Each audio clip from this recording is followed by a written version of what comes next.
Cool. Ready? Ready. Let's do this. Okay. I don't even know where to begin. How about Hey Church? All right. Hello, church, and welcome to this interview that I've been writing about and promising you in our newsletter. It's Pastor Shawn here with Walter Allen from Teach One to Lead One, and this is really just born out of a couple of things. Our desire to get opportunities to you. As you know, in my tenure here, I try to share opportunities with you at the congregation for us to serve and to be a part of our community. And because our services are so full, it's hard to bring someone in and allow them to speak to the congregation. And so 21st century being what it is, we have this ability to sit down and we're in the prayer room, because a lot of what Walter is working with in Teach One to Lead One is birthed out of prayer. And so I wanted us to just sit down and share with you a few moments about what Teach One to Lead One is and how you can be involved with this awesome mentoring program that's happening right here in our own backyard. Walter, welcome to First Methodist Monroe. You've been here a couple times. We've visited and talked on occasion, and I've got to know you over the last year or so with Kiwanis Club and other things. Tell us about where you live and how you serve in this area.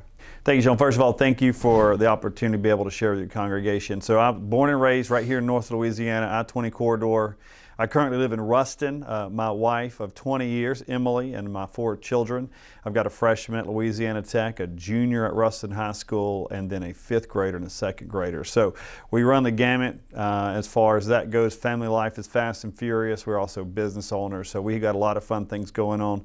Teach One to Lead One has afforded me the opportunity to come into communities like Monroe, identify high capacity volunteers, certify them as mentors to provide them the opportunity to go to the local school campus and be able to teach character and leadership. Teach One to Lead One is a community-based mentoring program that teaches what we call universal principles to lead students at risk. And today we would say that all of our students have a level of risk when it comes to character and leadership. So we want to lead them to lives of both purpose and potential.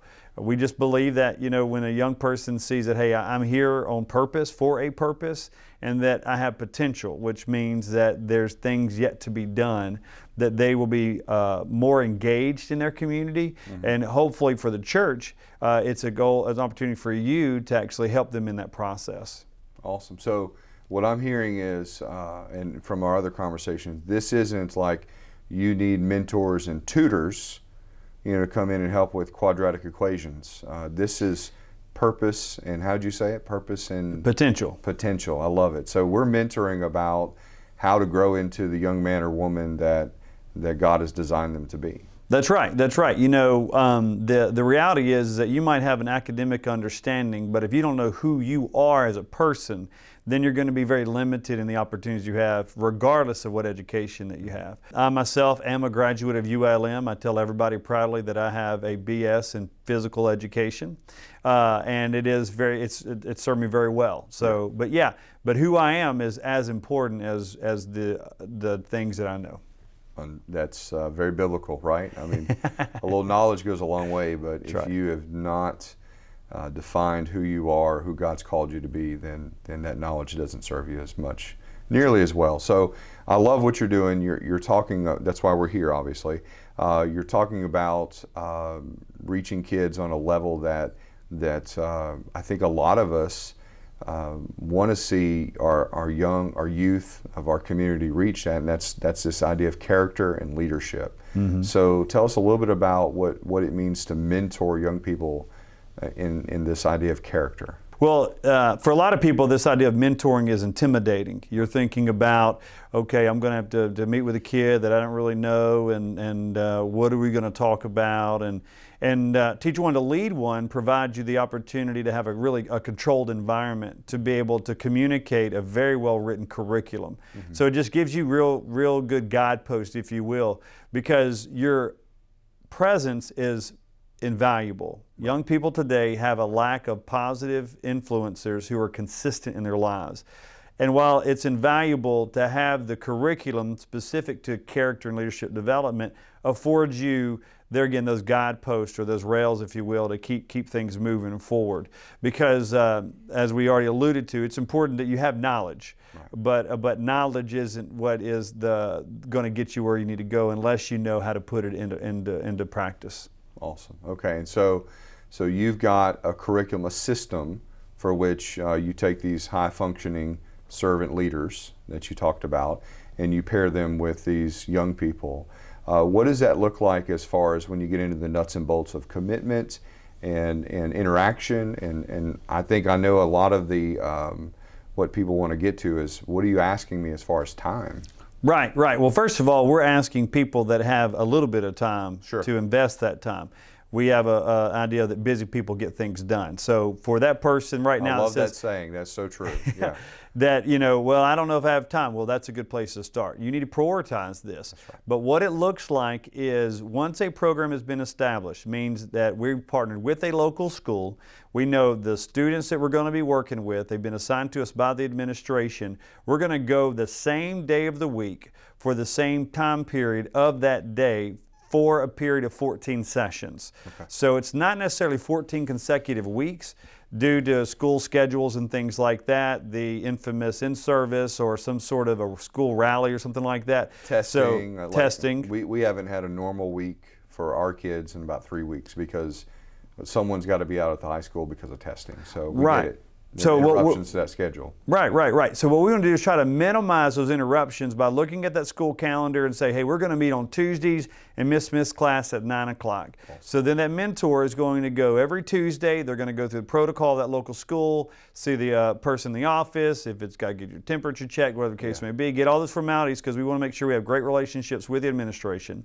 Then you're going to go into that setting. It's going to be the same setting, classroom, library, wherever it may be. And you're going to meet with that team of mentors. That's the other thing that really brings a lot of confidence. I'm glad you're going there. Good. Mm-hmm. Yeah, because we want you to know that as prepared as you are, you're walking into a room with other of your peers who are also prepared. That should give you a level of confidence and also being more competent in the curriculum to know that you alone are not the sole bearer of this information. There again, the curriculum, I know I've said it a couple times already, but the curriculum itself is very well written, so you have a very good game plan to be able to actually present the material. So it's one class period a week for the duration of the program for 14 sessions, and all of those things have been communicated on the front end, and to the best of the ability, we're going to stick to those calendars, understanding that flexibility will be needed at times. Awesome. So what I love about this approach is there's consistency and there's community. So no one's you're not being invited to go into this alone. Matter of fact, if you have a buddy, a good friend, or someone that you want to bring with you to get involved in Teach One to Lead One, that's a great idea because it just strengthens those relationships and those opportunities to reach young people. One of the things that we talk about a lot with Natalie, our Director of Student Ministries, is that, and even with Paige at Children's Ministry, is one of the things that we have to do in the church, and I'm just going to hijack our moment for a teaching time here, is we have to weave as many adults into the lives of our children and youth as possible to create this sort of fabric, this network of people who are in the faith. And I think that just echoes exactly in what Teach One to Lead One is doing. They're bringing in folks who get it, who understand what it means to serve, understands what it means to care about their families and their communities, and they're connecting them with young people and talking about these important life-changing trajectory kind of things like character and leadership. Right, and so we call them universal principles. Thank you. And it's just the whole idea is they are truths that apply to anyone, anywhere, anytime. Now, Shawn, it's very important for us to understand that we're in the public sector. So we're on that public school campus. We have other opportunities working with juvenile courts. So we want to honor that opportunity. And so this is not a Bible study. Right. This is not a Sunday school class or vacation Bible school. We say utilize the curriculum as it's been written. And really, there again, we're reinforcing truth, and we know who the author of that truth is. And we want to make sure that whenever we're in that classroom or in that program, that we're not doing anything that would hinder. Teach One to Lead One, while we are growing here in Louisiana, We actually have chapters in Arizona, California, Colorado, Oregon, Georgia, and our goal, Washington State, our goal is to eventually be in every community across the continental United States. So we want to make sure that what we're doing here in Monroe, Louisiana is going to be able to be transferable to wherever it is that we have opportunity. So that's why it's important for those who volunteer with us as mentors understand that we're helping connect truth. And then the byproduct of that is a direct result of the relationships that are established with those young people. Yeah, absolutely. I get that. And I love the universal principles idea. It's the idea that, this truth is communicable across whatever community you go to, whatever life, occupation, or calling you answer. The truth of character plays out just the same. So what does it look like when someone calls you and they say, hey, Walter, I'm interested, tell me more. What's the next steps? What are those first steps like? Well, I can say that it excites me to have this opportunity because when you have hopefully a groundswell of volunteers who want to give of their time, we want to celebrate that in a gathering. Okay. And so it may very well be that a follow-up is we schedule something right here on your church campus. Awesome. A more traditional way is that I run on caffeine. I drink a lot of coffee. I appreciate a good cup of coffee. And maybe it's a conversation over a cup of coffee, over a lunch, something like that, a little more one-on-one, whatever is best for the volunteer, because we want to make sure that we answer as many questions as possible prior to starting our certification process. Because our hope is if you engage in the certification process, you're going to carry it out to completion to be able to serve on that school campus. So that is the work, the foundational work. There again, you as a mentor, potential mentor, having all the questions answered that you have so that you can step forward with that. There again, that confidence we want in the classroom is only reflected from the confidence you have in the process itself. Awesome. Okay, so let's do a couple things here. Let's go into the nuts and bolts of like some of the time that goes on with the training and preparation and execution of Teach One to Lead One. You talk about 14 sessions, and then if you would, let's get into this good news that's been coming up out of some of your work. If we can get into just a little bit of that, okay? Because I think that's really going to excite some of the people watching today, is because they're going to realize that Teach One to Lead One is not just something that's going on in North Louisiana.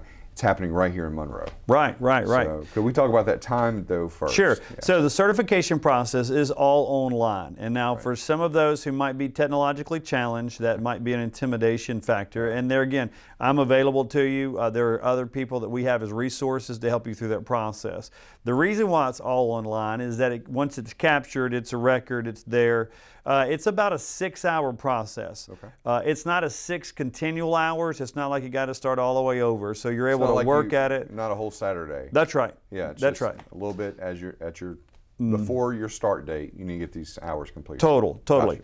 So, but you go through the certification process. It includes a federal criminal background check. And one little caveat is that if you have something on your record, we talk through that, because there again, we want real people working with our kids, and understand that we want to make sure that the people we put in front of these kids have been properly vetted.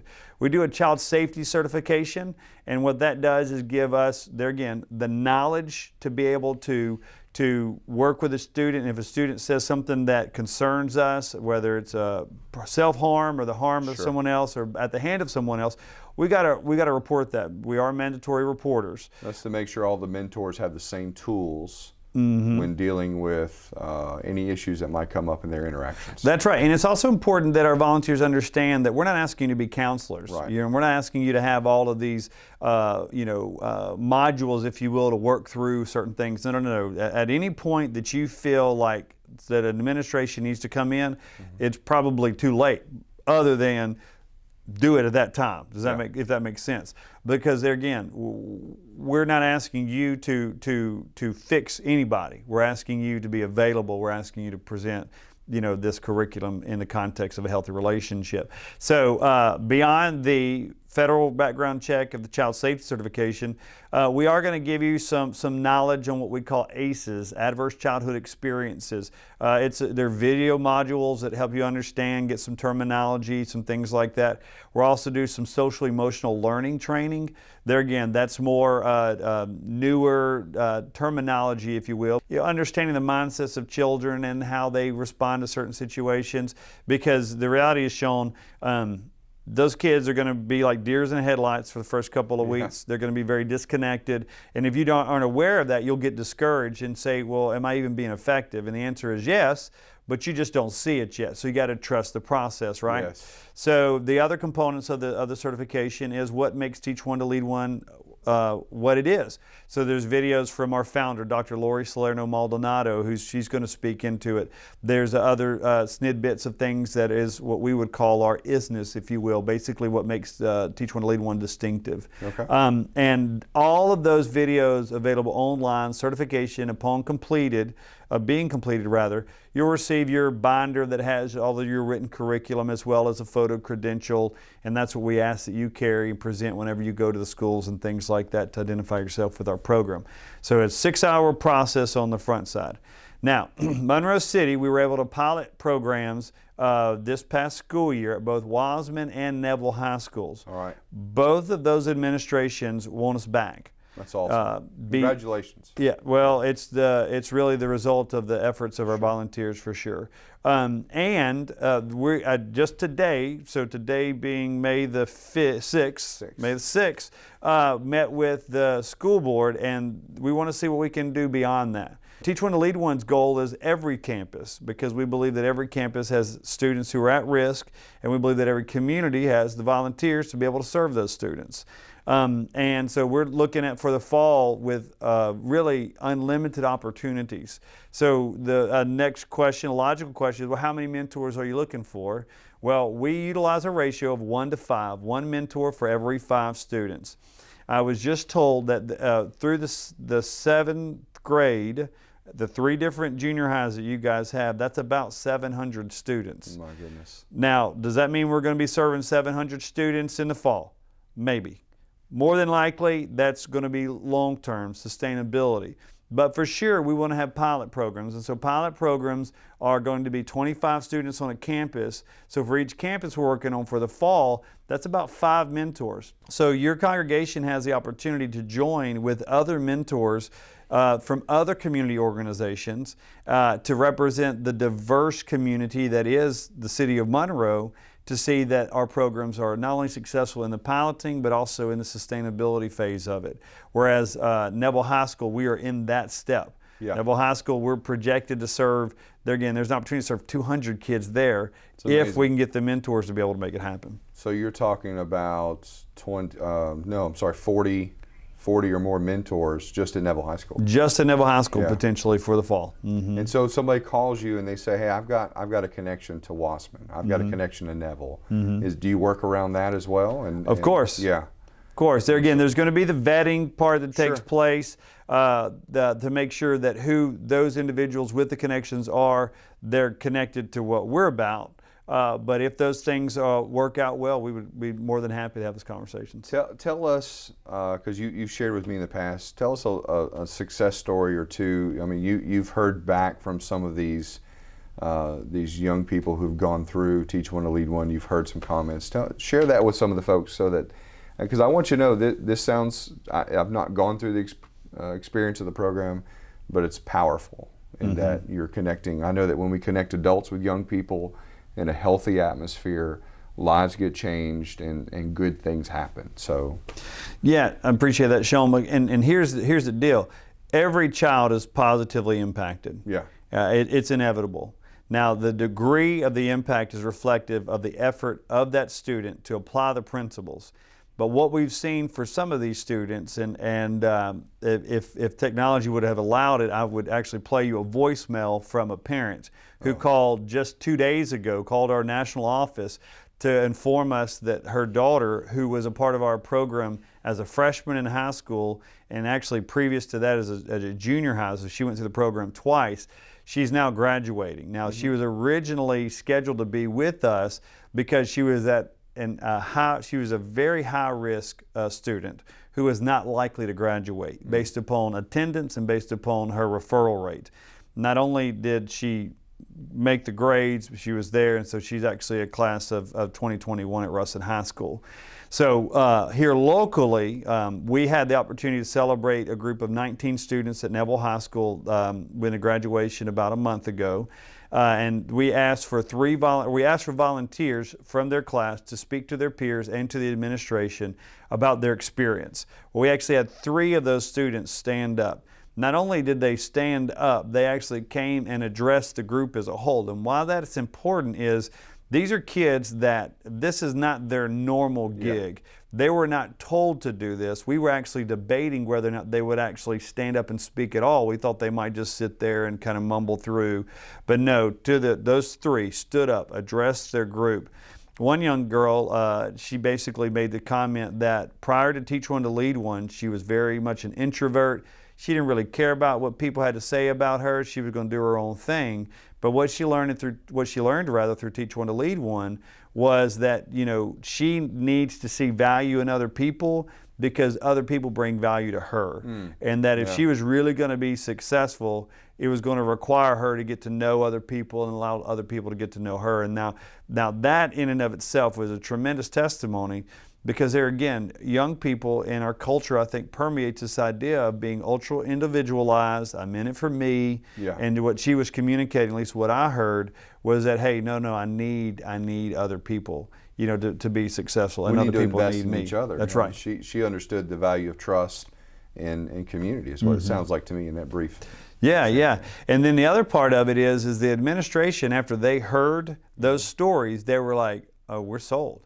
The idea of family, and there again, it's overused in my opinion. We're trying to create, community and family and all this other type of thing, but you can only do so much to try to manufacture that. But what was observed is that with the individual testimonies, as well as just the overall program, that the level of empathy, the value that the students saw in one another was definitely increased, and it had a positive impact, on that culture, if you will, on Neville High School's campus. That's fantastic. Glad to hear that. Anything else that you want to say that maybe I didn't ask about with regard to Teach One to Lead One and encouraging and inviting the folks of First Methodist Monroe and whoever else they may share this video with, please share it, right? Right. Anything you want to just leave them with, any parting words? Well, so I would say First United Methodist of Monroe, thank you for taking the time to hear about Teach One to Lead One. It's very much about awareness. We know our program works. It's not a question of that, but it only works if community leaders are willing to invest their time, your greatest asset, in the lives of young people. There's a very wise man that once said that a religion that God sees as pure and undefiled is one that takes care of orphans and widows in their distress. So we've got the mandate to take care of these young people. The question is how? And Teach One to Lead One is one way that you can do that. And for those of you who are really serious about it, who can you invite to be a part of this movement? There again, when we start talking about 700 seventh graders, we're talking about every elementary school, we're talking about every high school here in Monroe City. It's going to take a collaborative effort. It's going to be greater than one local body. It's going to take the body to working together. And that's our hope, is that when we talk about universal principles, truths that apply to anyone, anywhere, anytime, we need to make sure that we've got anyone, regardless of your socioeconomic standing, your ethnicity, your educational background, your age, your gender, that they're representing these truths. And so First United Methodist here in Monroe has an opportunity to be a part of that body and that work with the body. Amen. And so, church, I will encourage you, and I'll kind of sum it up this way.